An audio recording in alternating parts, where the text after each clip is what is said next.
need a few seconds to actually get that executed kill, so the gold card is much stronger into that style. Yeah. But the Diana doesn't actually go in and actually kill somebody. She goes in and sets up the fight. She's very happy to be stunned after her Moonfall goes off. Yeah, I kind of agree. I think that T1's composition can be good, but the execution that is required, it's very difficult. When you consider the fact that it's kind of 4 squishies and a Tahm Kench, if you keep them at range and you're just saying, okay, nobody can get near us and from ahead, I think it's pretty decent. But if one person steps out of position, you immediately get jumped on and you might just die. Whereas on the side of KT, the Jace is kind of... I would have liked to see Wukong, actually. Yeah, I think Wukong, I mean, just considering how he does AoE damage in those fights, would have been pretty fantastic for the kind of wombo combo style that we are seeing here. I also think that Gnar would have been a pretty good choice, you know, considering that there weren't really any counter picks available. I mean, they could have picked Jace into it, I suppose, but that would have required a bit of a flex on the side of T1. The Lucian was face up as well, That's so I think true. they were considering that matchup. Yeah, it's going to be a tough matchup in the Lucian for sure, but it you know, the Jace here, I think it's going to be about how much they hit the poke to set up these fights. And as we head into this game, you know, the Twisted Fate pick is not bad by any means. And not I was talking about the isolated matchup into like the Diana and team fights, but is going to be fine into a set. Is going to be great once Rapid Fire Cannon comes online, potentially picking Noah if he's out of position. Yeah. Let's crash down over here. I do think specifically the Rapid Fire Cannon is like the most necessary item right now. Cuz might be in a bit of trouble here. Let's see though. Oh, they're actually trying to get on top of Kana. And I think this is going to work. It is going to work. He doesn't have any vision. He has no idea. Ward might come down. He's going to dash over. And actually, he took the perfect route. So the pathing out of Kana saves him entirely. Just takes the dash and runs away. Yeah, not terrible to have that dash at level 1 either. So going to be pretty okay with this. Avoids a disaster. Cleanse is taken from Noah, which we do see almost on every kind of late game carry AD champion right now into Twisted Fate because he has that point and click stun, and the Rapid Fire Cannon will, you know, oftentimes guarantee that that's going to go off.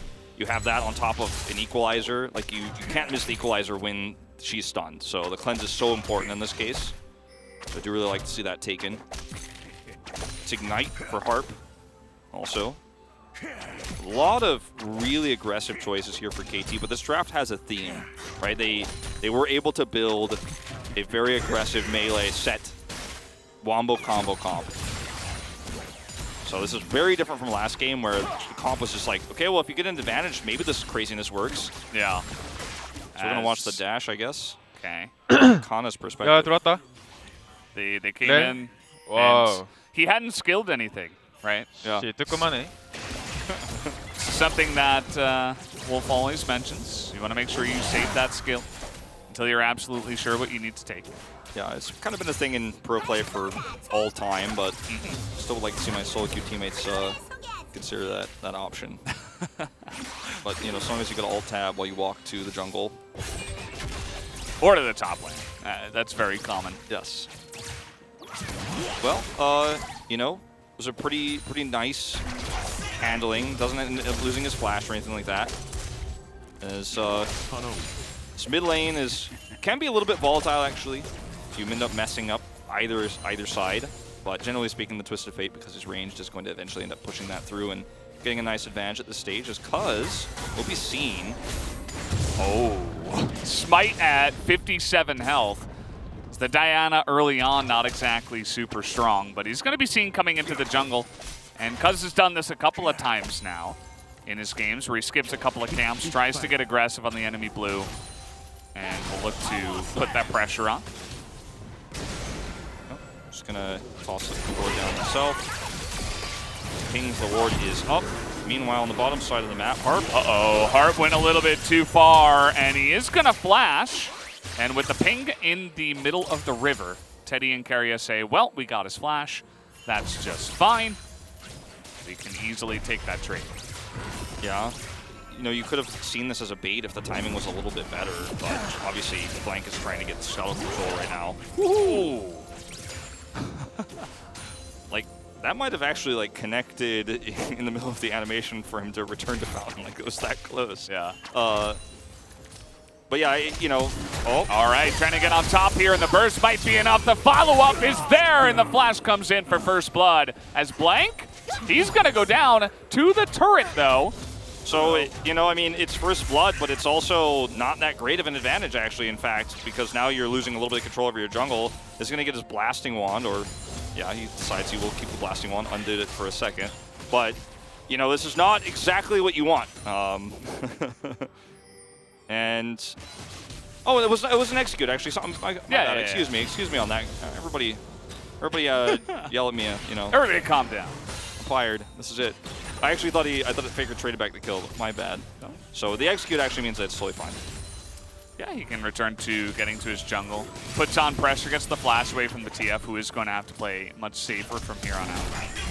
Yeah, this is what I'm talking about. If you miss stuff for just 1 second, there's a lot of volatility. 제발. Please. 게이득. Big win. Yeah. There's a lot of volatility because you have such hard engage follow-up for both teams in terms of the Diana and the Rumble. Like, they can actually just stick to somebody so easily after the follow-ups, or as a follow-up to the CC. And there's a lot of focus here on the mid lane. I mean, Rel is here, and they should know about this. Harp level 3 comes in, takes the cannon. And it's a pretty deep board here from Cuz, actually trying to get right on top of exactly where Blank is. While this is happening, Noah not exactly having the most fun in the lane, as Cuz will also deny any top blasting plant ganks coming out from Blank. Yeah. This means that, you know, there's a lot of pressure right now on Kana. Like, he has to know this is potentially coming. He's reacting very slowly. He's greedily trying to get this last minion. Oh, he actually moves in as well. I don't think that dash is going to save him here. Straight into the wall, and down will go Kana. Does not even flash. That's some bad communication, actually. Yeah, I mean, they saw the rotation of the jungle. Like, this is the second time this has happened now. The last game was Faker, of course. All right, trying to trade it back. The Devour will come in as Flash will be used as well, but Faker not really in position to get away. And the dive will be easily countered by the teleport from Doran. Very well played here from Doran. Had a lot of extra advantages on the top side of the map. Doesn't feel bad about that teleport at all. He's fine. He'd be all right. Could have been even worse. Now, because of the timing of the back from Doran, they're actually able to group up here and grab this Drake. So, consolation prize here for T1 at the end of the day, at the very least. But 3 kills now the lead. And you could tell that, you know, at least after watching that play happen, and I think we're going to watch it one more time, watching this, Faker's catching the wave, and I think he's trying to communicate they're doing a dive. So it seems like there's a lot of focus in terms of comms right now for T1 about coordinating the dive towards the bottom side of the map. Because Lucian also had his teleport available, and they could have actually committed into this even harder. So they still do come in here, but unfortunately, you know, with no Lucian to match the teleport, you end up losing out on the bottom side of the map as well. So T1 were so focused on that play that I think the calls didn't come through that Kana was overextended on the top side of the map. So, bit of a yikes there. I mean, that's me giving the benefit of the doubt to T1. I don't have the comms available. I can't tell you what they were actually talking about, but it seems like that's kind of what occurred there. And it hurts. I mean, this is a pretty massive lead for KT early on in the game. It's only a Ocean Soul solo here for T1 that they pick up counterwise. Yeah, the Ocean Dragon is going to be nice, but again, similar to game number 1, it's not as much of a deficit, but it's kind of like, oh, well, you got the Dragon, but nothing else. There is the one good thing that the Rift Herald just spawned right now, and KT hasn't been able to get onto that just yet. You can see Faker doesn't really do much in terms of damage right now. To that, he just picked up the tier 2 boots, so it will just be base damages at this point. Some question mark pings for T1 on the Rift Herald. They did not have full vision there. You can see that Diana comes over here, tosses a ward, so Blank is on it now. And T1 not in the position to easily group. They're not going to be able to do it faster. There's a ping actually from Noah on the bottom side of the map. It's okay, they're not going to rotate bottom side. They're actually going to push the turret, so I'm going to stay and defend, and we're just going to keep that Rift Herald prio. So this is like a major win for KT, and they identify that very quickly that T1's not coming, so they get to defend this and also get the Rift Herald for free. So further advantages here for KT across the board. Like, I don't even think they get this one play. It's going to be close. I think they could have if they really pushed for it, but Not exactly going for that, trying to put in the damage. The Destiny up in the top side, but he's just going to go straight back to the mid lane because Doran is positioning defensively as Cuz was spotted on a ward. That was a little bit hopeful. If he had a shock blast there, maybe they could have actually made a play. Uh-oh. Still going to look for it, though. He has flash because he didn't use it in the last one, but I think it's the same thing as the last gank, right? He's going to try to trade it on to Doran, but Dove tanks up all the damage. He's like, thank you very much. I will just smack you in the face now. And how about we get our Diana scaled up even more, as Kana cannot escape from the ganks in this game. Faker's going to get a turret plate back, at least, but definitely could have been a lot safer there. But yeah, it's a lot of extra gold now to KT Rolster. And Faker, because he was so greedy, might actually get punished. Just barely gets out of there. Yeah, he's fast. He's got his tier 2 boots, but yeah, it was a little bit scary. Dove had flash, so I was really concerned. Yeah. If Dove really wanted to force the issue, he definitely had an option to, but I guess with Diana a little bit out of position, not close enough. Yeah, Faker also has his own flash. So. Meanwhile, Diana. Blank does not have full vision of where Kench is right now. Decides not to push the issue any further. Does end up getting Cuz's flash, so still a big win. Two supports going to meet each other here in the river. Did he do any damage? There were 6 pings that got spammed for something, so I wonder what was being spammed. Not sure. Maybe it was the late pings on the flash from Cuz. That's probably what it was. It's kind of funny how we can hear those but not see them. I'm glad we can't see them because it would probably just clutter the screen a lot. But yeah, we don't want the chat up there. There's no minions here, so Noah is actually just completely fine. Continues to farm freely under turret. Yes, extra plate goes to Teddy, and he has a pretty significant CS lead. But the bigger issue is the scaling of this team fight composition for KT with Diana having her belt online. I always want to say proto belt, but they changed it to rocket belt, and I'm like, yeah, it's just belt. I always just say belt now, and I don't like that either. There's a lot of belts. Too many name changes in this patch, or this season, I should say. That one is definitely the one where I was like, was that really necessary? So the belt's finished now, right? I see. Yeah. No longer prototype. Doesn't seem like it really was changed that much, though. So what happened from being a prototype to being completed? It's rocket fueled or something. I don't know. Kind of interesting. Also, the changes on some of the other mythics once they became mythics. Kind of interesting as well. Yeah, Torment and Anguish. Yeah, Leandries. That's the big one. Nobody ever said the last part. I think Rye's pretty aware of that. Yeah. We also didn't see the item that much. Kana might just die, as actually it was a bait all the time, apparently, as a couple of shots will do it. Kana will be able to pick up the kill as well as get the teleport. No way. Here comes a rocket, and it will not land, as Lucian was nowhere near the lane, actually.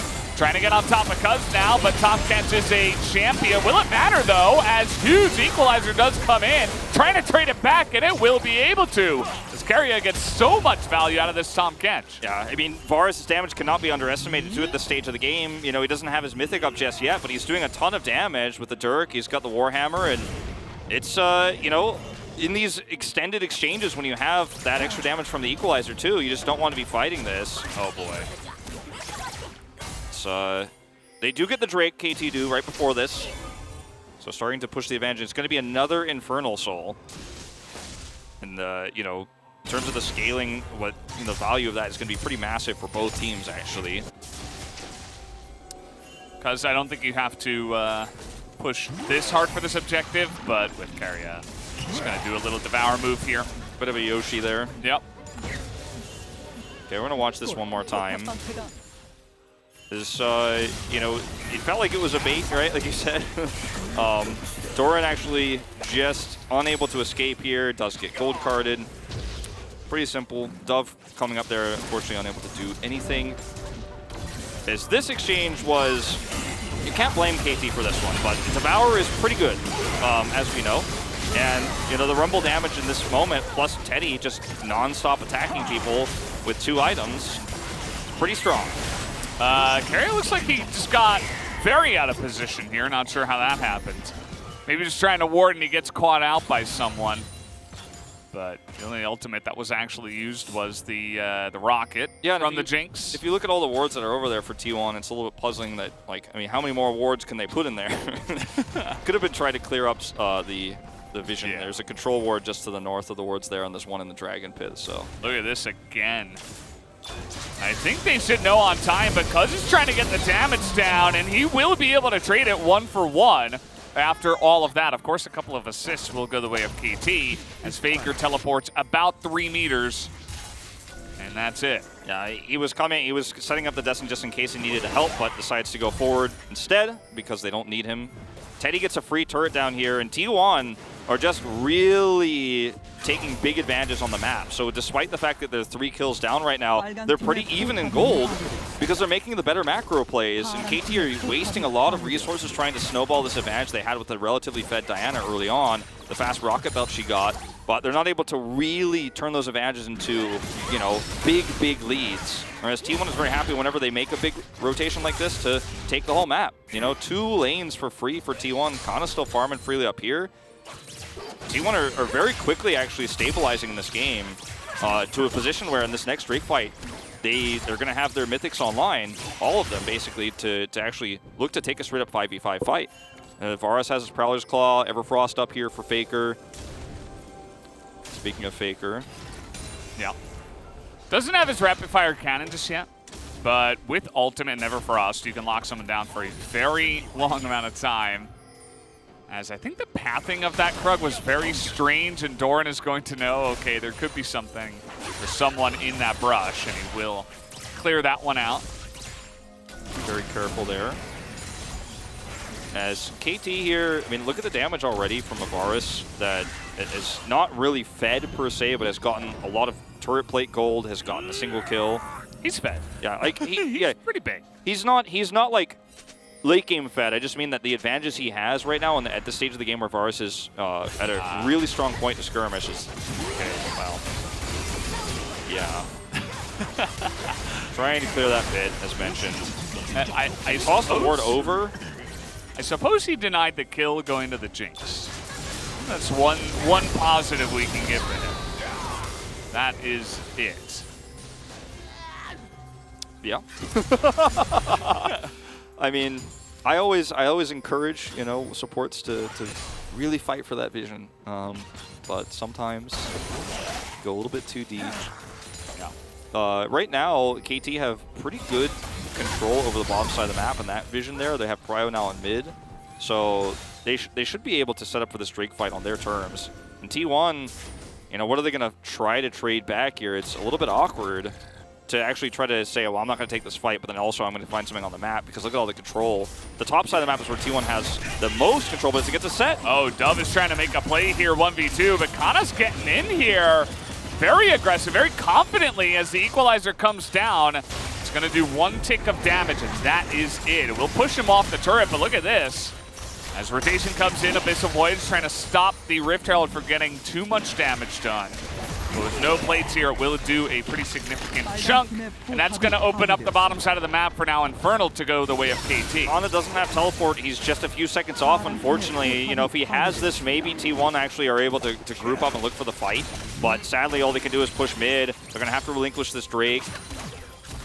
And that extra top fight, you know, might have been all that you needed to actually mistime this. Set has to go back. You group up mid. You have that teleport in from Kana. And you can actually look for that fight, but it's just a few seconds off. It's coming up online just now. So razor thin the timing of this that T1 misses, unfortunately, even with that really nice play on the top side of the map. And we're going to go into now a bit of a lull state here, which, you know, I think most would argue would favor KT, because, you know, we're heading towards late game Jinx. You know, we're still quite a ways away from that, but that's where you're going to fight your battles. You're going to fight your battles around, like I like to say, smearing, you know, 5 champions across the screen with the set, the Diana, right? Like you're going to have that really hard engage. It's really difficult to play around that as T1. And the later the game goes, the harder it gets. Now, you do have your own late game in this Varus, as we can see here right now. Noah's not happy to be anywhere near him. Yeah.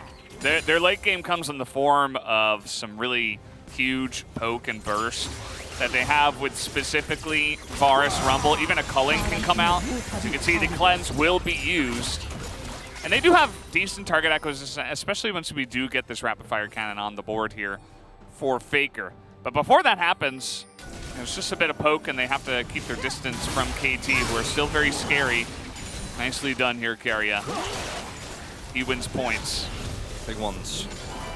45, in fact. Indeed.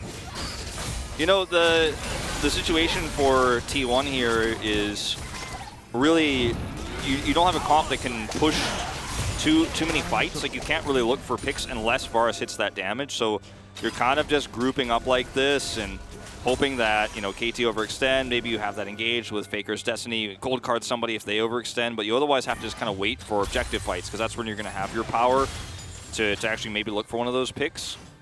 So that's why this game is going to get a little bit slow and a little bit passive right now. T1 don't want to try to force anything too crazy. It's just going to be a trade of teleports here. Whoa. Yeah, Faker, I think he could have just ran away from that one, but they had no vision. So they were like, oh man, it could be multiple people that are coming up here. So he just decides, okay, I'm going to play it safe. I'm going to get out. Yeah, quick reaction there, and better safe than sorry. Yeah. Feels like it's kind of been the story of T1 in the series, but considering the only series they have really dropped the ball on have been just some small mistakes where they didn't actually play it safe. They took too many risks. I like the adaptation. You know, Danny, as I mentioned earlier before we got into the series, has kind of been talking about T1 talking about some of their weaknesses, discussing it, and then unfortunately still unable to pull it off in-game. And old habits die hard, right? That's what people say. Breaking habits is really difficult. So sometimes you have to even just brute force it. This is not a crazy misplay from Faker or anything like that. I don't want to over, exaggerate the fact that, he didn't have anybody there, like you said, and he just wanted to be safe, but didn't need to. But as you could see the evolution of T1 right now within this best of 3 of just playing extremely safe when there's any sort of question on the map.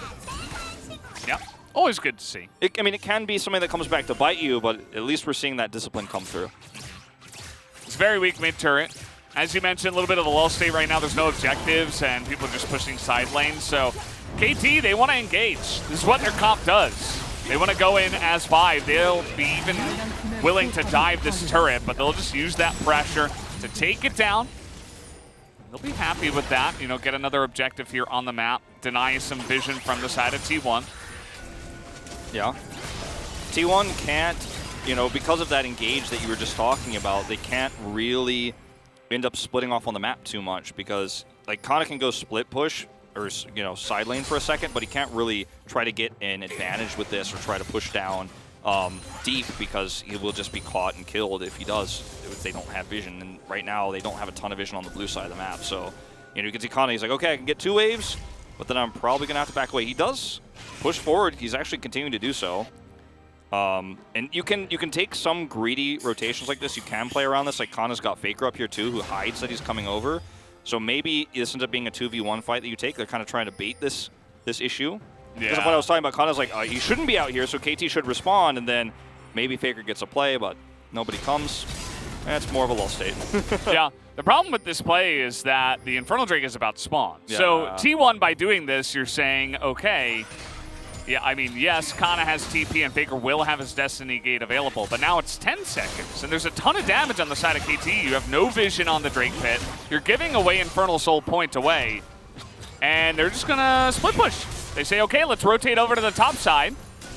They're not really getting much from this. It's just going to be a free Infernal going the way of KT. It's another powerful thing about Set. We talked about it so much last week, but I think the trend is going to continue until we see a big patch come through, is that in these moments, Set is so great, even 1v3, at buying time, keeping that turret up. He could trade a kill, he can clear that wave pretty easily. It's just really difficult to actually find that sort of permanent structured damage on the map when there's a Set defending. So he ends up being the perfect champion for the job when T1 want to split push like this. And then everybody else on KT is grouped up to get another Drake. Yeah. It's sole point, as you said, but 2 Infernal Drakes because they missed the first one. So they're even going to get more out of this than they would otherwise. Yeah, that's the crazy thing about Set, is that he can have some of the best engages in the game, but also he's like a sponge. He just absorbs all the pressure, all the damage, and most of the time he will survive. And get things on your terms. So T1, a questionable decision to try to go for a split push and you know, not even pay attention to the Infernal Soul point at this point. But maybe they just had no confidence that they could win a fight, as we're going to see that Diana ultimate used to no avail. As KT, they're still looking for opportunities to engage. I think T1 at this point have just decided, well, we're just not going to team fight you. So whatever we have to do to avoid those team fights, we will do that. Yeah, that's the game plan. See a little bit attempting here, a little bit attempted from Kana. Faker sets up a trap. If somebody comes down to deal with that who's not equipped, like if Noah actually decided, oh, I'm going to go down here, then maybe you could set that trap. So that's like what they're trying to constantly do with this arguably 1-3-1. It's kind of like it ends up being a two-man side lane here with Illusion and Twisted Fate when Faker, you know, Destiny gates in without being seen. But KT are just not falling for any of that. You know, as you're saying, like they're not going to take those fights, not going to take those exchanges. They're just going to push elsewhere on the map. And when they group up for these fights, that's where T1 is going to have the biggest problems, because they are not able to get to these objectives fast enough to actually have value with that poke from Teddy, to have that equalizer to come through. And if you arrive later, if you don't have vision, or if you're trying to funnel through a choke point into the set Diana, Jace, you're going to have a really bad time. Yeah. So we're hanging out here once again. Exhaust will come down. The Chains of Corruption will buy some time here, as he will have to flash with the equalizer on top of the Zhonya's.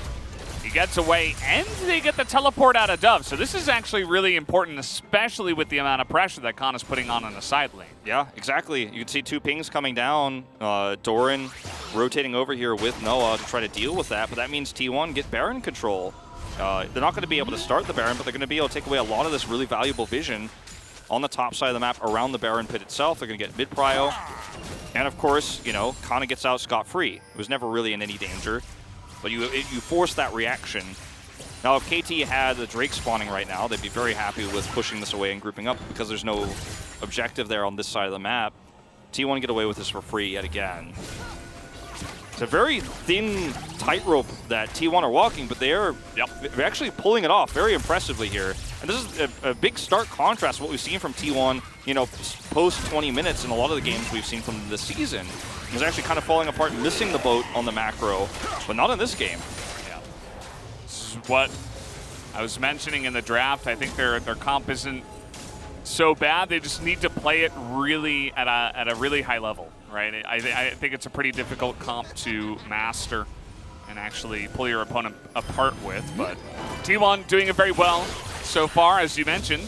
See if they can keep it up. They have grouped up here around the Baron. I think it's because they've totally denied any vision around this objective. And they want to rotate. Okay, this is 3 guys getting on in there on top of Dove, and we'll see if they can actually kill the set this time. A set is going in. Will do a lot of damage, but eventually does go down with all of the control that T1 has. Yeah, I mean, he can't buy enough time. We talked about how he's the best sponge to actually deal with these sorts of rotations, these sorts of group ups, but when the rest of the team is that far away, even with his showstopper, nice hit here, not going to be a kill though. Even with his showstopper, he actually cannot buy enough time for his teammates to collapse in. There is a lot of damage taken, actually, because he's still set, and Haymaker still does a lot of damage, so T1 will have to reset. It's not going to be a pick that leads to a Baron. But KT are actually grouped up right now around this Infernal Soul. So we're going to watch how long of an extended wraparound this is. Harriet and Kana coming through with the Abyssal Voyage. Faker, Destiny's in. So a lot of resources committed, and then you see how much damage Dove does. Like, Faker and Kana both go down to half, so they can't do a Baron here. But let's see what happens on this Drake fight, because Dove is respawning. He does not have teleport. This is a really good opportunity for T1 to have prio for, like, really the first time on any real objective fight. You got to get in here, clear out all the vision right now. Yeah. Because with 14 seconds left, it's not that much time, but it might be enough. And you can see that Scuttle Crab is going to give KT a lot of potential vision here. So much value with a Jace on your team to have that extra vision. Oh boy. Varus. I mean, Teddy, and you see Cuz going to drop down that equalizer. They're just going to kill Harp. And now Blank is all alone on the bottom side, immediately gets exhausted. And Kana nearly dies. He will actually burn down, but it's still a 2-for-1 in favor of T1. And T1 will be able to take this Drake, and, you know, with no Blank here, no Smite, you're not going to be able to try to trade a Baron for this. Like, they're grouping up around it. Another nice attempt here from Noah. Close, but not good enough. He's actually going to get caught. Oh, he has to cleanse. Yeah, nicely done. But I mean, there's no question T1 have actually regained control of the map right now. Faker's feeling himself right now. He's really getting in there. And with the Devour available, he will be able to do stuff like that. It's not going to amount to too much, as I think they'll just back away. But still, it's a really big map win here to T1. It really, really is. The first time they have real clear control. As I'll watch this one more time, look at the poke from Varus and Rumble. This is why this combo is utilized so much.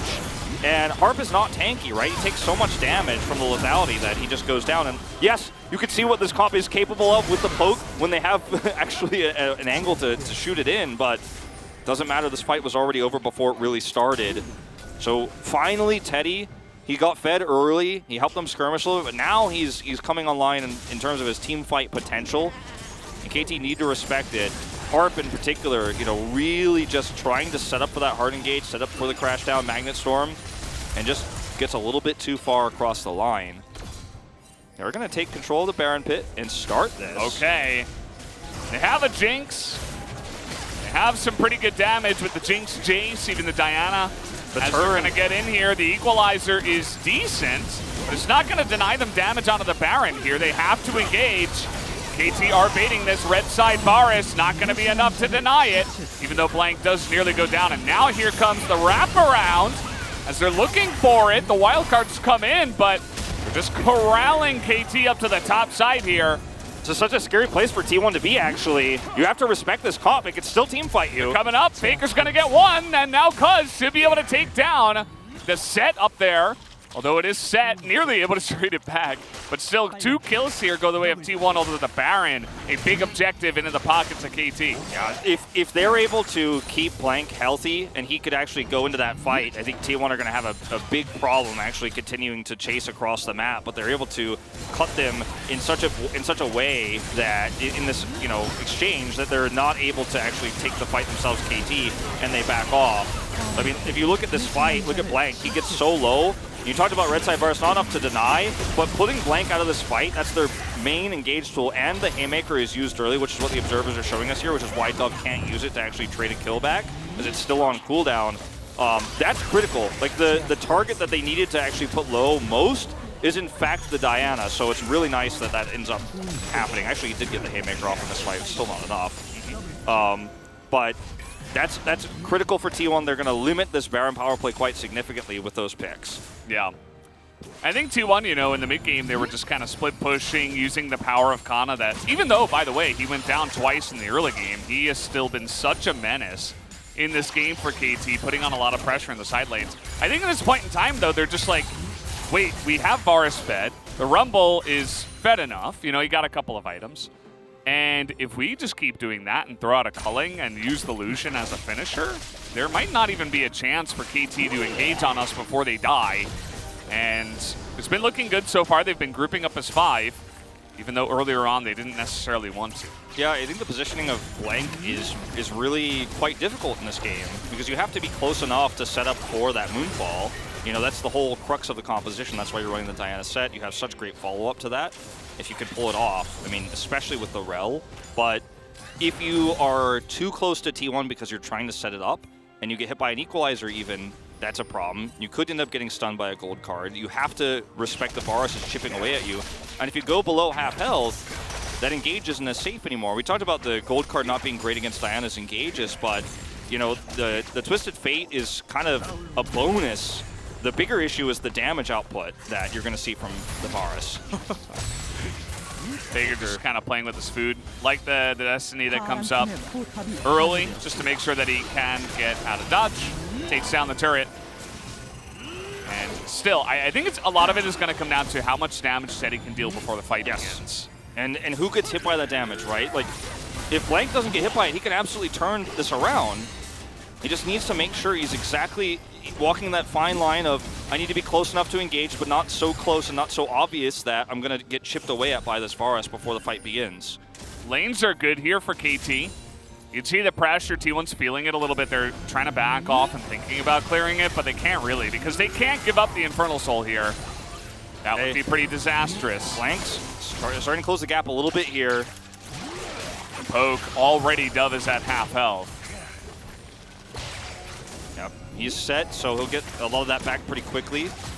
But you can still see the damage coming through. But again, not on the best target here. Oh.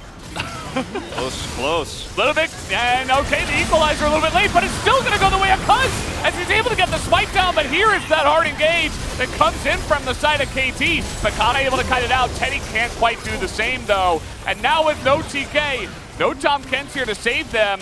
T1 are just backing away. Cuz even going to use the stopwatch, try to buy a little bit of time. Kana cannot turn this around. There's nothing he can do. He's just going to have to back off. Faker just barely escapes here. He's trying to do it, but he immediately gets blasted. And now with no Lucian. That's a massive mistake. Like, he considered it, and if he actually ends up sneaking in there and getting a few kills, then it's massive, right? Like, it's a high risk, high reward play, but the trade-off here, like you said, is you're actually going to maybe lose this game now. If anyone dies on this defense, it is over. We're going to a game 3. Faker. Oh, no. Faker going to get hit by the zap. I think that's it. He gets slowed down. Tom Kent's not enough. He's trying to get in and kill the minions. He's going to kill one, but he can't kill the second. And with that, that's going to be the turrets going down, and the Nexus will follow KT. They win one big team fight on the Infernal Drake. And even though they do not get it, they will get themselves a game number 3. And I hope we get a replay of it. We don't always when the game ends.